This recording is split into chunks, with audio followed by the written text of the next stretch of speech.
Archiflow AI. Hello and welcome. My name is Ren Kagawa.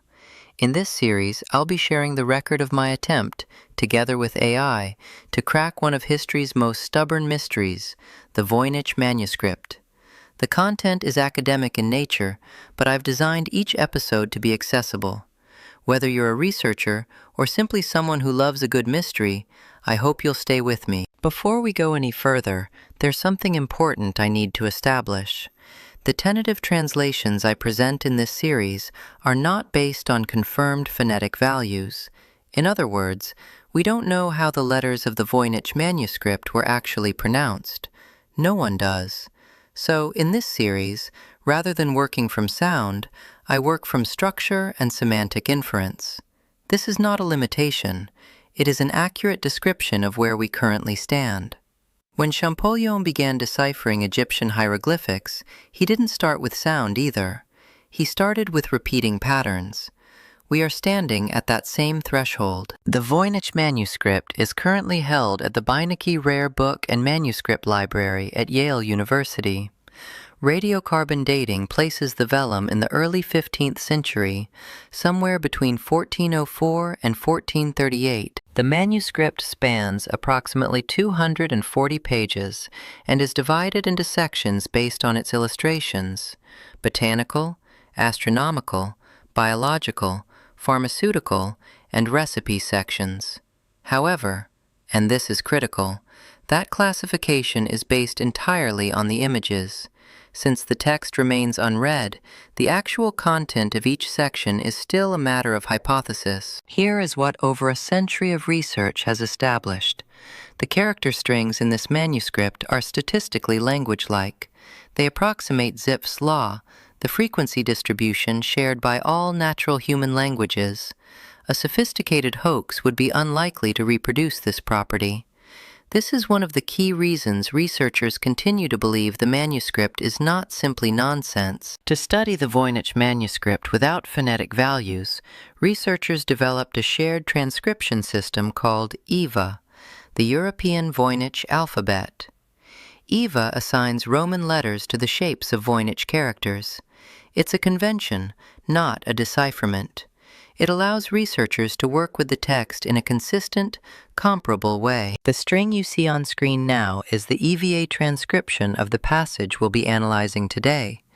We don't know how it was pronounced, but we can analyze its structure, and that's exactly what we're going to do. Let's work through this passage layer by layer. Layer 1, the root gloss. OL, accusative. QOKCHY, genitive. DAR, conjunction. CHOR, adjectival element. OLDOR, accusative. OKYY, accusative. CHOLDCHY, accusative. A pattern of case inflection is visible here. This resembles the grammatical structure of an inflected language, something like Latin or ancient Greek. Layer 2. Structural correspondence with Latin. OL, oleum, oil. DAR, et, ac, and. CHOR, adjectival modifier. OLDOR, locus affectus, affected site. OKYY, observation, to observe. Individual roots show phonetic and morphological proximity to Latin vocabulary. Layer 3, English conceptual gloss. This warm substantia of substantia bile, oil, plus DOR at the affected site and observe. And layer 4, the tentative translation.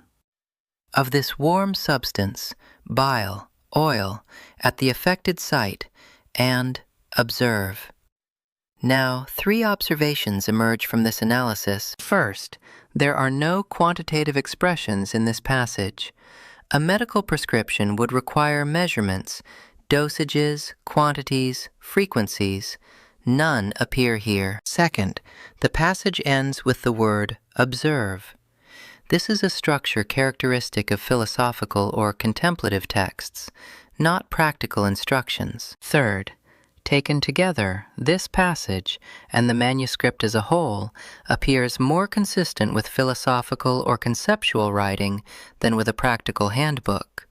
This raises the possibility of a connection to medieval natural philosophy or to the humoral theory of Arabic medicine. Let me summarize what we've covered today. The phonetic values of the Voynich manuscript remain unknown. However, structural and root analysis makes semantic inference possible. The tentative translation suggests this manuscript may be a philosophical text. This is not a claim to have decoded the manuscript. It is a report on how far we've been able to see from where we currently stand. In the next episode, I'll explain the methodology behind today's analysis, PASA and PASM. Why is semantic inference possible without phonetic values? I'll walk through the reasoning carefully. The full research paper is available on Zenodo. The link is in the description. I'm Ren Kagawa. See you in the next episode. Archiflow AI.